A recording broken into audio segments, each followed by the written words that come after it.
Avant de commencer la vidéo, je voudrais vous partager une nouveauté. J'ai créé un site web, baladementale.odoo.com, sur lequel j'ai mis les vidéos de la chaîne qui font selon moi le plus voyager, les plus intéressantes, étonnantes ou désarçonnantes sur la nature, l'univers et un peu le reste. En gros, j'ai essayé de rassembler une sélection du meilleur de balade mentale sur un seul site internet. Site que j'ai pu créer extrêmement facilement et surtout totalement gratuitement grâce à Odoo, un logiciel qui vous propose toutes les applications dont vous avez besoin pour la gestion de votre activité ou entreprise. Et vu que la première application que l'on choisit y est offerte à vie, j'en ai profité grâce à leur éditeur de site pour créer baladementale.odoo.com. En quelques clics seulement, j'avais déjà quelque chose qui claque. C'est d'une simplicité sans nom. Drag and drop et hop, il n'y a pas de compétences techniques à maîtriser. C'est simple, rapide, efficace. Je trouve même leur éditeur ludique et esthétique. Tout est complètement personnalisable, vous pouvez éditer le texte, les couleurs, les images et plus encore. Je le redis, mais sur Odoo.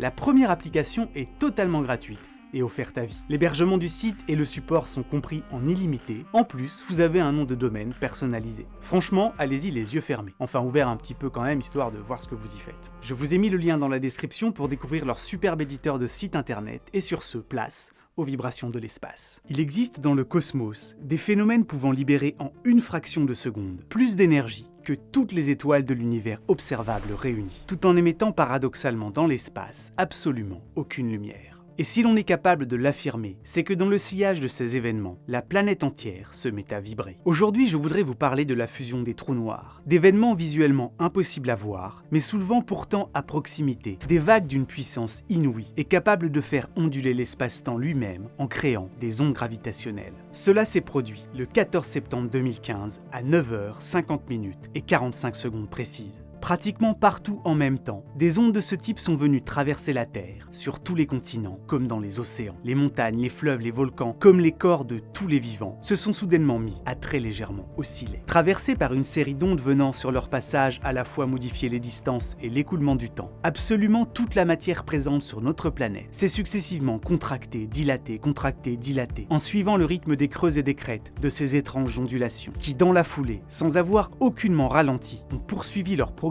dans notre système solaire, aussi vite que ne le fait la lumière. Puis, tout est redevenu comme avant, jusqu'à ce que tout ne recommence. Car cela s'est reproduit le 26 décembre 2015, par 3 fois en 2016, à 8 reprises en 2017, et ainsi de suite. Et à chaque fois, et alors que notre planète entière ondulait à mesure que le train d'ondes gravitationnelles l'a traversée, et que l'espace autour de vous comme en vous était de nouveau tour à tour étiré, compressé, étiré, vous comme moi n'avons strictement rien remarqué, ni ressenti sur le moment. Car dans les jours qui ont suivi, toute la communauté scientifique et au-delà a tressailli d'émotion. Car la détection de ces ondulations et l'analyse minutieuse des déformations qu'elles provoquent, non content d'être une première, nous permet, excusez du peu, d'étudier certains des phénomènes les plus énergétiques de l'univers, de confirmer la théorie de la relativité et même de mesurer la vitesse de la gravité. Mais avant d'aller nous plonger plus en détail sur l'origine de ces étranges vibrations, laissez-moi vous toucher quelques mots de la gravité. Vous savez, ce truc bizarre responsable du mouvement des astres, qui fait que les objets chutent. Les corps s'attirent mais qui n'expliquent aucunement pourquoi l'on tombe amoureux. Pendant longtemps, le moyen le plus efficace dont nous disposions pour décrire la trajectoire des boulets de canon, la chute de n'importe quel corps comme le mouvement des planètes, a été les lois de l'attraction universelle de Newton. Une façon diablement efficace pour calculer les effets de la gravité dans pratiquement tous les cas de figure du quotidien, mais qui trouve ses limites à proximité des corps extrêmement massifs et n'explique d'ailleurs pas vraiment comment tout cela fonctionne concrètement. En gros, dans les lois de l'attraction universelle, la gravité est vue comme une force agissant à distance, transmise, disons-le, un peu comme par miracle, entre les objets, comme si un fil ténu et invisible reliait entre elles toutes les choses ayant une masse. Et puis, en 1915, Einstein est venu faire complètement exploser cette lecture, en montrant que la gravitation n'est pas une force, mais la conséquence d'une forme, la manifestation de la déformation de l'espace-temps. Ne partez pas, vous allez voir, c'est fascinant. Dans sa théorie de la relativité générale, Einstein montre que les dimensions d'espace et de temps sont intimement liées, qu'elles font partie d'un tout, d'un continuum, et que si les corps s'attirent entre eux, c'est que leur masse déforme simplement le tissu de l'espace-temps dans lequel elles évoluent. Un tissu que vous pouvez en quelque sorte imaginer tendu par la présence d'objets, galaxies, étoiles, planètes, comme le serait un drap ou un trampoline par la présence d'une boule de pétanque. L'idée, c'est que plus la masse de l'objet est importante, et plus la courbure autour de lui est prononcée. Et ce sont les effets de ces courbures de l'espace-temps qui créent ce que l'on ressent, comme la gravité. Comme ça, cela peut vous sembler un peu abstrait, mais cette théorie de la gravitation permet d'expliquer quantité de phénomènes que les lois de l'attraction universelle sont bien incapables de décrire. Elle prédit même l'existence de choses que personne n'avait observées au moment où Einstein l'a formulée. Et parmi les nombreuses et étranges implications de cette théorie, on en retrouve même une qui nous dit que toute chose possédant une masse, du moment qu'elle se déplace, doit créer tout autour d'elle des ondes gravitationnelles. Et cela vaut pour tout et n'importe quoi. Laissez tomber n'importe quel objet, et son déplacement devrait donner naissance à des ondes concentriques, comme le fait la chute d'une pierre à la surface d'un étang. À ceci près qu'ici, les ondulations voyagent dans toutes les directions, en 3 dimensions, et que ce qui se déplace et ondule légèrement, ce n'est pas de la matière, mais le continuum d'espace-temps dans lequel elle réside. Le souci, c'est que bien que l'existence de ces ondes infinitésimales soit prévue par la théorie, en pratique, elles sont d'une amplitude si faible qu'on a longtemps pensé qu'elles resteraient à jamais inaccessibles aux instruments de mesure. Songez que même les ondes gravitationnelles émises par quelque chose d'aussi proche et massif que notre Soleil sont bien incapables de déformer suffisamment dans leur propagation la matière rencontrée pour pouvoir être détectée sur Terre, si bien qu'Einstein lui-même ne croyait pas trop en leur possible découverte.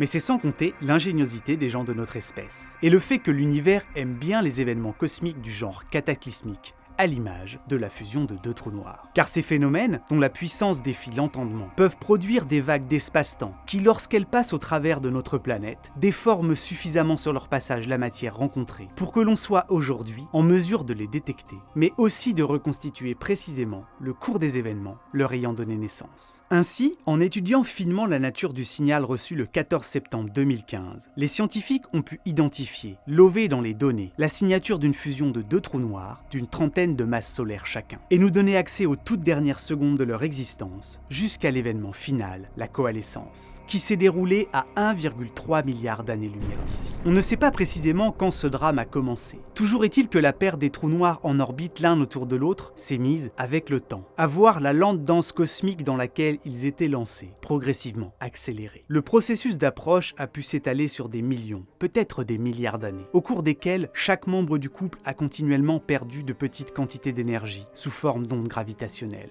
au point où ce balai s'est progressivement transformé en une danse de la mort. Car à mesure que la distance séparant les 2 partenaires diminue dangereusement, la vitesse de leur rotation, à l'inverse, elle, augmente. Et le couple se retrouve pris dans une spirale infernale, sur leur orbite fatiguant toujours plus avec le temps. Les 2 astres compacts se sont mis à émettre des quantités croissantes d'ondes gravitationnelles, et en épousant des trajectoires en spirale toujours plus rapprochées, ils ont continué d'accélérer, au point d'atteindre, au cours des dernières fractions de secondes avant la collision, des vitesses de rotation ahurissantes, de l'ordre de la moitié de celle de la lumière. Et puis cette danse macabre s'est brutalement terminée, lorsque dans un grincement de fin du monde, les 2 astres ont fini par fusionner, laissant en lieu et place du couple désormais disparu, un unique trou noir dont la masse est inférieure à celle combinée de ses géniteurs. Car lors du processus de coalescence, on estime qu'en l'espace de quelques dizaines de millièmes de secondes, soit une durée 10 fois plus brève que le temps d'un battement de paupières, une masse équivalente à 3 fois celle de notre Soleil a été convertie en pure énergie. Pourtant, bien que cette quantité d'énergie émise ait été pendant un bref instant 10 fois supérieure à celle produite par l'ensemble des étoiles de l'univers observable réunies, absolument aucun rayon lumineux n'a été émis durant l'événement. Car cette masse qui a disparu a été intégralement convertie sous la forme d'intenses bouffées d'ondes gravitationnelles, qui, suite à la fusion, se propagèrent telle une onde de choc dans toutes les directions en 3 dimensions. À proximité du cataclysme, ces soubresauts et déformations dans la trame du tissu de l'espace-temps ont dû déferler avec la toute-puissance d'un tsunami, et puis les vagues ont continué leur trajet à travers l'univers.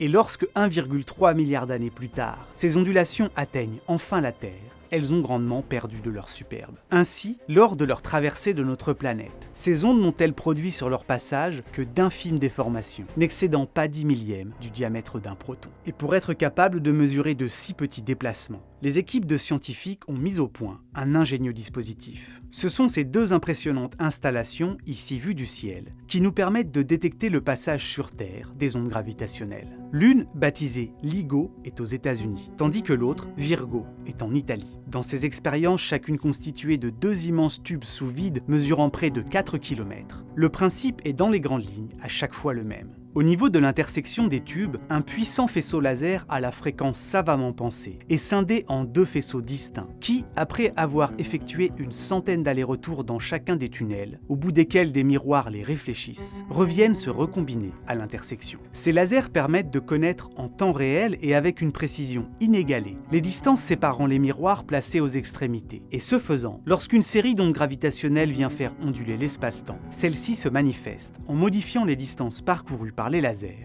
dans chacun des tubes.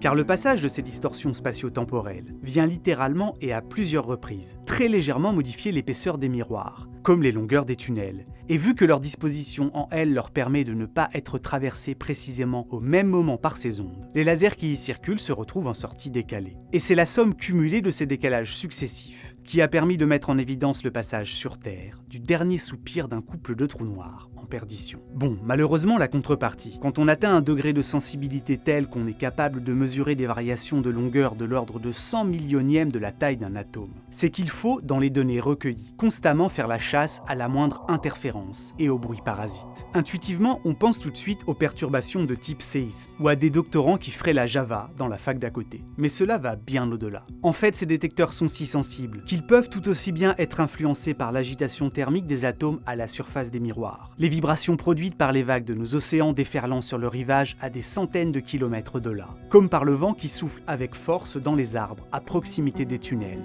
et dont les racines transmettent des vibrations dans le sol. Ainsi, c'est notamment afin d'être certain que le signal enregistré provient bien de l'espace et non d'un éventuel pet de mouche dans la pièce d'à côté, que l'on dispose de plusieurs expériences, fonctionnant simultanément à des milliers de kilomètres les unes des autres. Ce sont d'ailleurs ces distances importantes entre les expériences, qui font que lorsque les ondes gravitationnelles traversent notre planète, elles viennent perturber nos détecteurs avec un léger décalage, qui nous permet d'en estimer la région d'origine dans le ciel.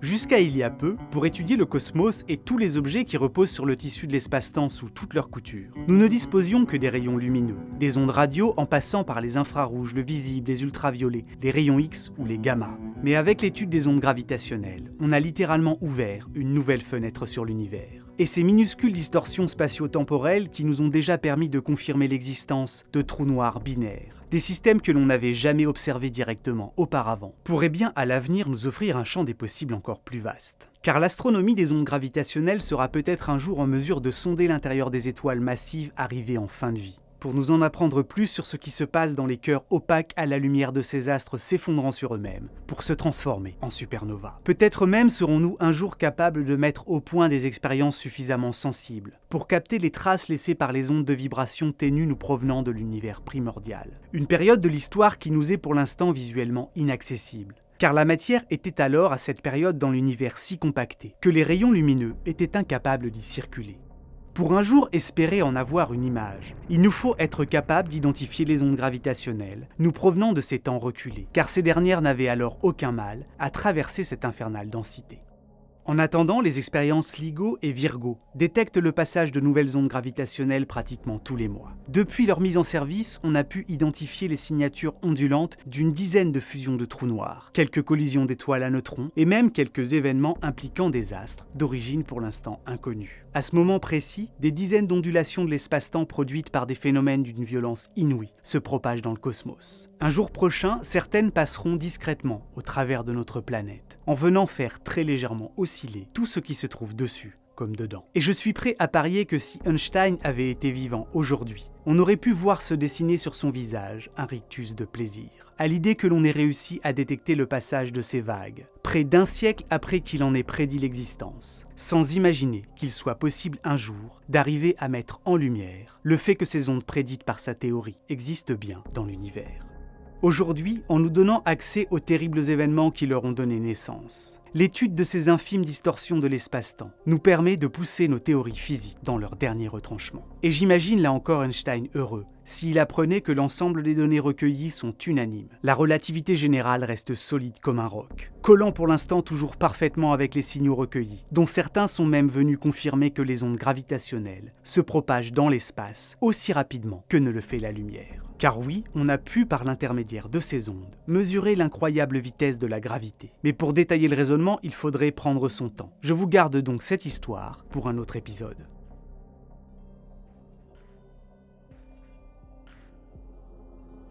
Et surtout, n'oubliez pas d'essayer Odoo, ainsi que d'aller faire un tour sur baladementale.odoo.com. Il y a sûrement quelques pépites de l'espace à côté desquelles vous êtes passé. J'ai vraiment essayé de faire quelque chose à l'esthétique un peu cosmique épurée, le tout agrémenté de belles photos et de mes vidéos préférées. Vous me direz ce que vous en pensez.